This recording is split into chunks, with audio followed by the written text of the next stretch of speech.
My parents trained my sister to hate me. Since childhood and when her fiancé overheard her abusing me at their engagement party, he asked me to tell him the truth. The aftermath was so horrifying that I had to get a restraining order against my entire family. But was it my fault? Hi, I'm not really sure how to start this. I've seen Reddit posts on TikTok before, and I know people come to these subreddits for advice. Right now, I desperately need an outside perspective on what's happening in my life, so please help if you can. Sorry if anything seems off about this post. I'm writing from my phone and my head's a bit of a mess right now. I'm in a huge dilemma after some recent events. My family is blaming me for causing problems in my sister's relationship, but I didn't do anything. I didn't even know her fiancé until I met him at their engagement party 3 days ago. Since then, everything has gone straight to hell. My parents and sister won't stop calling and harassing me. My grandmother says I'm right, but the pressure I'm feeling right now is overwhelming. Let me explain what happened. My sister's fiancé is reconsidering their engagement after seeing how horribly she treated me at their engagement party. Before I tell you what happened, I need to give you some context about my life. My parents, both 50 years old, have always hated me.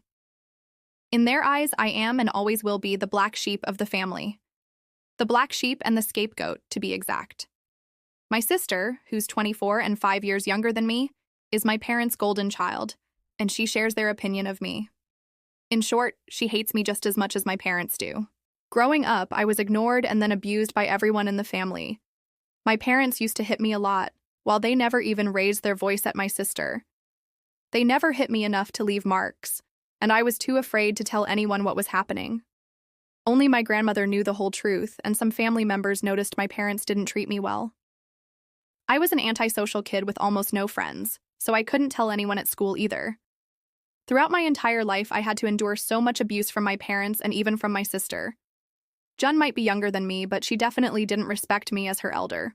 She basically learned from my parents to treat me horribly, and used to hit me a lot too. Once I fought back, and because of that, they left me without food for 2 whole days. After that, I basically gave up and became their punching bag. So yeah, my parents and sister were never very excited about having me in their lives. That's the short version of my story. Please don't ask me to tell you everything about the abuse, because I don't want to talk about it that much. I'm not here to share my sad story, I just need advice about what's going on right now. I think you can understand why I haven't had contact with my parents and sister since I turned 18. I didn't want to be where I wasn't wanted, and they didn't miss me either. After getting bad grades at university, I started working minimum wage jobs and tried to live for myself. It wasn't easy, and I'm still not doing well financially, but I'm surviving. I even managed to make a friend or two. Anyway, back to the main problem.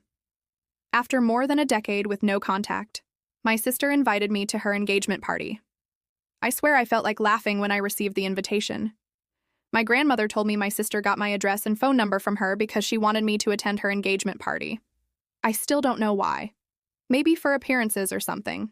I wasn't excited about going, but my parents called and asked me to come. They were surprisingly nice on the call, so I thought it wouldn't be terrible to show up. Well, I was wrong. My parents and sister basically started ignoring me after greetings and introducing me to Jun's fiancé, Nate. I don't know his age or anything, but he seemed like a nice guy, and my grandmother confirmed it. I was planning to leave early since my parents and sister had almost become strangers to me after all these years. But I stayed because Nate kept trying to talk to me. I think he was trying to get to know me because I was going to be his sister-in-law. I didn't understand why, because I thought he would hate me just like my sister. After all, he was going to be her husband. He seemed genuinely interested in knowing more about me and even invited me to lunch the next day with him and my sister. I gave him a vague answer because I didn't know what to say. I was pretty sure my sister wouldn't want to be around me. Jen noticed that Nate and I were talking, took me to the garden, and started yelling at me to stay away from Nate. Then she unleashed a series of insults, saying horrible things about me that I won't repeat here. Her main point was that nobody wanted me, everyone hated me, nobody wanted me back in the family, and my favorite, that I would always be the unwanted daughter I had always been. None of her words surprised me because I had heard them before. The problem is that Nate somehow overheard the conversation because he had gone outside to smoke. I'm not sure what happened afterward because I went home after my sister kicked me out of the party. 2 days later, my parents and sister started blowing up my phone, accusing me of ruining June's life and breaking her engagement. From what I understand, Nate didn't like the way Jun treated me. He didn't say anything at the party, but after getting home, they had a huge fight. Apparently, Nate is now considering breaking the engagement because he had never seen this side of Jun before. I don't know exactly what happened, but this is what I've pieced together from my parents' and sister's angry accusations. Now they're trying to force me to talk to Nate and tell him that everything that happened was in good fun. I know it sounds ridiculous, but that's what they want me to do. They want me to lie and say we all love each other and that we were just fighting like normal sisters would. Honestly, I'm kicking myself for attending the party. I don't want to lie to anyone and pretend my sister isn't abusive. I don't want to pretend I love my sister or that she loves me. I talked to my grandmother and she's firmly on my side. She even said that maybe it would be better if Nate walked away because Jun definitely doesn't deserve a good man like him. At first, I was sure I was doing the right thing by ignoring my parents and sister, but they're showing no signs of stopping the harassment. I wish all of this would just go away on its own, but that's probably not going to happen. Their words are starting to affect me. I've been thinking about just doing what they want so they'll leave me alone. But on the other hand, I didn't even do anything, and they're blaming me for no reason. What do you think I should do? Am I the bad guy for refusing to lie to someone and pretend I have a loving sister? For those wondering why my parents always treated me this way, yes, I did something. I made the mistake of being born. I'm not making this up. My parents have always told me it was a mistake to have me. My parents had only been married for a few months when my mom discovered she was pregnant with me. They didn't want to get rid of me, I guess. I think my parents kept spoiling my sister and encouraging her behavior because they thought it was unfair that I ruined their vision of a perfect family. At this point, I have no idea why they thought abusing their daughter would be the best way to deal with this. That's something you'd have to ask my parents. In a way, I wish they had put me up for adoption or something.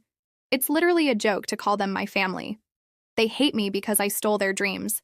They hate me because I didn't allow them to have a few years of fun life before finally settling down and planning a family. My sister was the planned child, so they loved her more and considered her their perfect daughter. I know it's not my fault I was born, but that logic doesn't work with them. To them, I'm the villain and the bad girl who needed to be put in her place. Many have said my parents shouldn't have had children because they've ruined my sister too, and I agree. They've trained her to hate me, so I can't call them good parents. I admit I have a habit of shutting down and acting indifferent to things. My past and even my present aren't easy to face, so I have the habit of burying my emotions and trying to appear unaffected by all the abuse.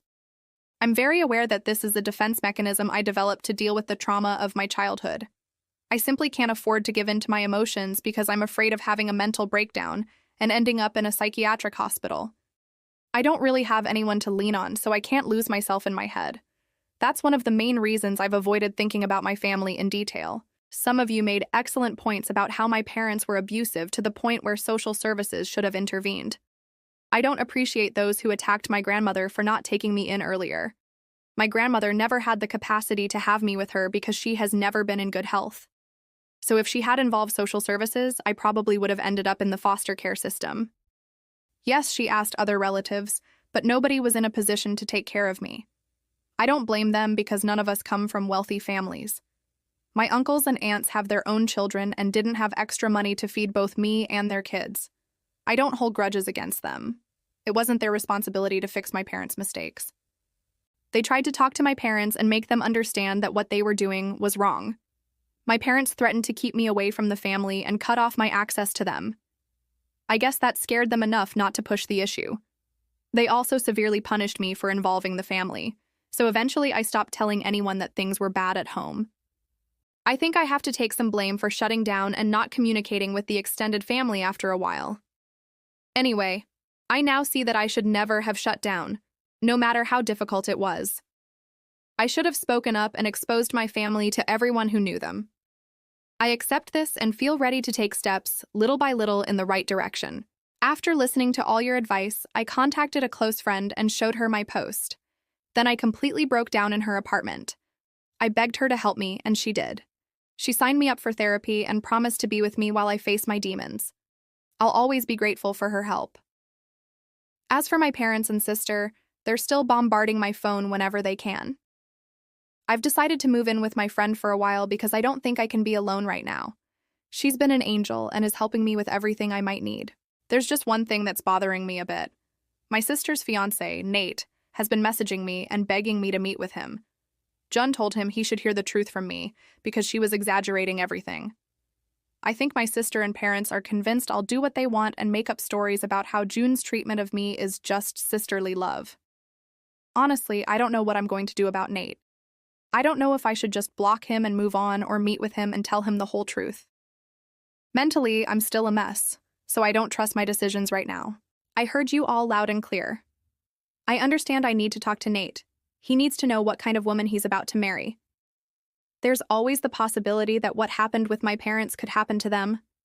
I'm almost 100% certain that Jun would end up abusing her children just like my parents did, because to her, it's all normal and justified. There's also the fact that Nate is really a good guy and doesn't deserve to be with a cold-hearted witch like my sister. I thought about it a lot and decided the best thing would be to meet with Nate and tell him everything. I want to do this before I go to therapy because I'm pretty sure I won't be mentally stable after completely opening up in therapy. At least now I can still pretend to be indifferent and talk about facts without being emotionally devastated. I've already messaged Nate and we've arranged a meeting. I've also saved all the text messages my sister and parents sent me to show Nate. More evidence can't hurt. I don't think he'll refuse to believe my story, but it's always good to have backup proof. We're meeting tomorrow at his request, and I'm taking my friend with me. She'll sit at a distance and only get involved if I end up having a breakdown or something similar. I'm a bit fearful of the meeting because talking about the past is slowly affecting me. I feel exhausted all the time, and I actually had to ask for time off work to deal with all this. Fortunately, my boss is very kind and doesn't deny time off requests for fun. No, he doesn't know the whole story, and I prefer to keep it that way. Telling one friend and a group of strangers was already enough to make me feel close to losing control. I don't want my workplace to know about my miserable life too, so for now, they'll remain in the dark. As for Nate, I hope I have the strength to tell him the whole story and that he can save himself from marrying my demon sister. I met with Nate last night. It wasn't a calm, peaceful, or quiet conversation. In fact, I expected to lose a bit of control, but not to this level. Releasing all that pent-up anger and frustration is not a good feeling. It gets ugly, and that's exactly what happened at yesterday's meeting. When I went to talk to Nate, I could immediately notice that he looked devastated. I may not know him that well, but I've seen him before, and last night he looked completely broken and distressed. We tried to make some small talk, but there was an elephant in the room that needed to be addressed directly. He asked me to tell him about my relationship with my sister and our family. I did just that. I tried to maintain a neutral expression as I told him my entire life story up to that day. I told him how Jun and our parents hadn't stopped sending harassing messages. I showed him all the texts and let him go through my conversations with them. It took us about 3 hours to both calm down. He was crying. I was crying. And my friend was making sure neither of us fainted or something like that. I'm so grateful I brought her with me. I was on the verge of a breakdown, and my friend recognized it immediately. She stepped in and calmed me down so I wouldn't end up losing my mind. Nate was also quite concerned about me and kept telling me I didn't have to push myself to tell him everything. But I don't know, guys. It was good to get it all out. Maybe it even prepared me a bit for what I might face in therapy. Plus, I needed to tell Nate everything so he could make his own decisions. It was a terribly difficult conversation. Nate told me he had no idea how bad things were. Jun had always told him I wasn't around because I was busy with work and other commitments. He had no reason to suspect anything. My parents had been extremely kind to him, so he had absolutely no doubt they were good people. That was until the engagement party. Nate said it was pure luck that he overheard our conversation, but he's grateful he did. Since that day, he had been questioning whether the woman he fell in love with was even real. He had asked Jun for some space, but she exploded. Jun kept telling him he was overreacting and that sisters are always mean to each other. Fortunately, Nate didn't believe any of that. He's an only child but has many female cousins who also have sisters, and he had never seen anyone be like this with their sister. Unlike Jun, he actually has empathy and the emotional capacity to differentiate right from wrong. Nate had tried to get Jun to tell him the whole story when she kept manipulating me. He called my parents to try to figure out what was going on. My parents, of course, said the same thing as Jun. They even tried to tell Nate that I had probably said something horrible to Jun to cause trouble. My loving parents painted me as a pathetic, selfish, drama-loving girl who ruins everything because I'm jealous of my sister. Nate didn't believe them, and that's when he contacted my grandmother, who told him the truth. He was absolutely horrified and immediately told Jun the wedding was canceled. She was furious, crying, and hysterical, telling him he was overreacting and that my grandmother was lying because I was her golden grandchild. Nate was so confused and overwhelmed by everything that he didn't know what to do. Then my sister stupidly gave him my phone number and told him he should ask me to explain everything. My sister, of course, expected me to say what she wanted and comply with my parents' demands. She didn't count on me refusing. I didn't bother to correct her delusions after a few responses from me. By then, I had already written this post and knew what I needed to do. I didn't tell Nate about this post, but I told him everything else that had been happening. My friend filled in the gaps when I could no longer speak. By the end of the meeting, both Nate and I were too exhausted to talk about what would happen next. After returning home, Nate messaged me saying he would leave my sister for good. Canceling the engagement wasn't enough. He didn't want to have anything to do with a woman who was rotten inside. I haven't received any angry messages from my sister or my family yet, so I guess Nate hasn't carried out his plan yet. For now, I'm going to stay out of it and work on sorting out my emotions. I know things will get very ugly in the coming days, so I need to prepare for that. I might not be quick to update again, and I hope you understand. I'm alive and still a functioning adult. I'm sorry I couldn't come back sooner with an update. As you can imagine, a lot has happened since my last post. I knew I would need time to come back with an update, but I didn't think I would need 3 whole months to do it. Today has been one of my better days, so I thought maybe I should come here and update. I really appreciate all the comments you left on my post. They really kept me going even when I was at the worst stage of my life. I think you'll be glad to know that things are finally getting a bit better for me, but good things come with a high price. When I made my last update, Nate still hadn't talked to my sister about their relationship. He did that just 3 days later.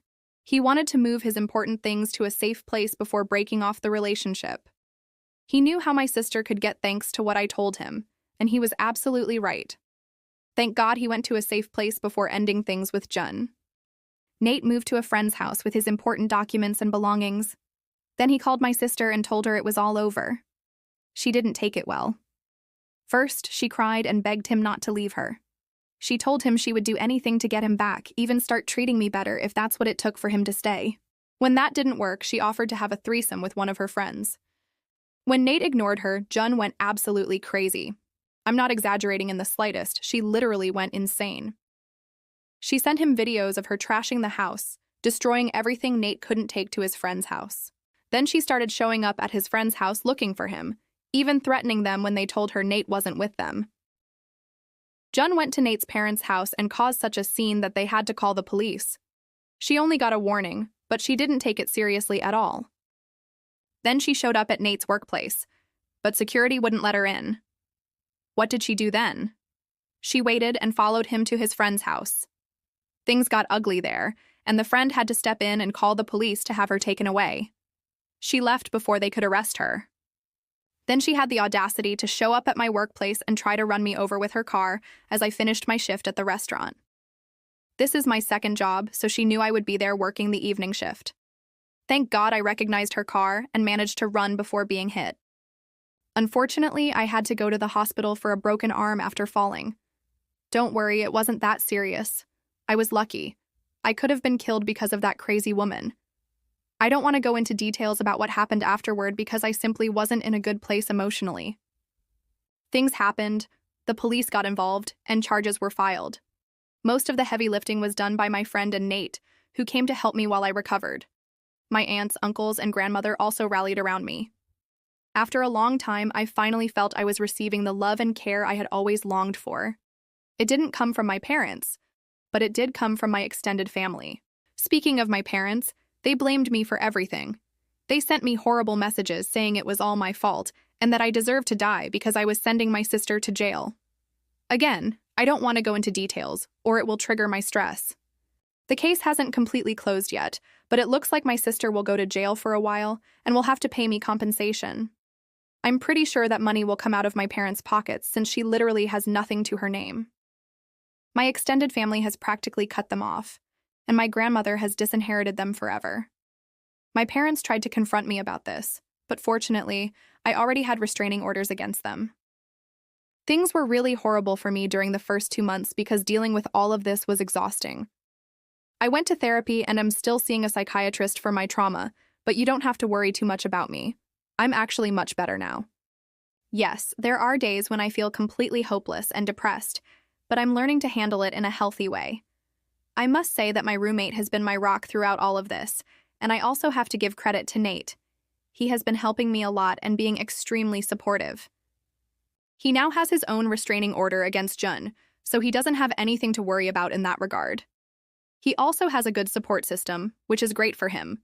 So yes, everything that could have gone wrong did go wrong, but I came out with the least damage possible. I will be eternally grateful for that.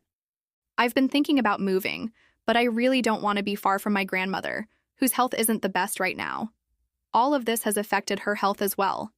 It's time for happier updates for me, which you'll know I need badly. My sister has been convicted of attempted murder, among other things, and sentenced to more than 10 years in prison. My parents are completely responsible for raising that monster, so they should be sharing a cell with her right now, but there's no judge who would order that. The only consolation is the fact that they've spent so much money on her defense that in the end, it hasn't done them much good. I had to testify at the trial, something I thought might be quite hard for me. However, knowing I was helping justice be served made me feel very good. Therapy and all the work I've done must have helped too. To celebrate, we thought about going to dinner with Nate and my friend. However, my friend had to cancel at the last minute. It turns out that Nate had invited just me to dinner, and I thought about asking my friend to join us because I believed it was a friend's night out. I hadn't noticed that what he had proposed was actually a date. That's why Nate talked to my friend, and she helped him. I didn't discover it was actually a date until 2 days later, when Nate sent me a message. In my defense, I haven't been on many dates in my life, but I had a great time, and since then, we've had a few dates, now official ones. Can we call ourselves a couple yet? I don't know. We owe ourselves that conversation, but we're both good together. Nate is a wonderful person. I knew that from the moment he decided to cancel his engagement with my sister because of the way she treated me. No one with a good heart could continue with that engagement. Yes, you're not seeing things wrong. I've decided to come back after 5 years to give an update. I'm here to tell you that I got married, and I can now call Nate my husband. We've been dating for more than 4 years, and this was the next step for us. It's strange to think that it all started at my sister's engagement party with Nate, so it's surreal that I'm now marrying him. And before anyone says it's weird that I'm doing this because he was my sister's fiancé, well, haven't you ever dated a man who's had other relationships? There's nothing strange about that, especially if the ex is someone unknown or barely known, which honestly is very similar to my relationship with my sister, because we've never been sisters, friends, or family. At most, she has been my abuser and nothing more. And speaking of her, she's still serving time in prison. She was recently transferred to another prison, but that's all I can tell you. I haven't seen my sister in a long time, and I have no intention of seeing her. I don't know if she's heard about my marriage, but I'm prepared to receive threatening letters from her from prison. As for my mental health, the improvement has been impressive for me, or at least that's what people who know me say. Even my grandmother, who is a bit better health-wise and attended the wedding for a few hours, is happy about the significant changes I've made. I owe all of this to my friend who was my maid of honor, to my husband, to my grandmother, and to all of you. My parents weren't at the wedding, if you're wondering. I don't know what has happened to them. I haven't heard anything, and I feel more comfortable that way. It's time to start a new family, one with members that I have decided to bring into the family I'm creating.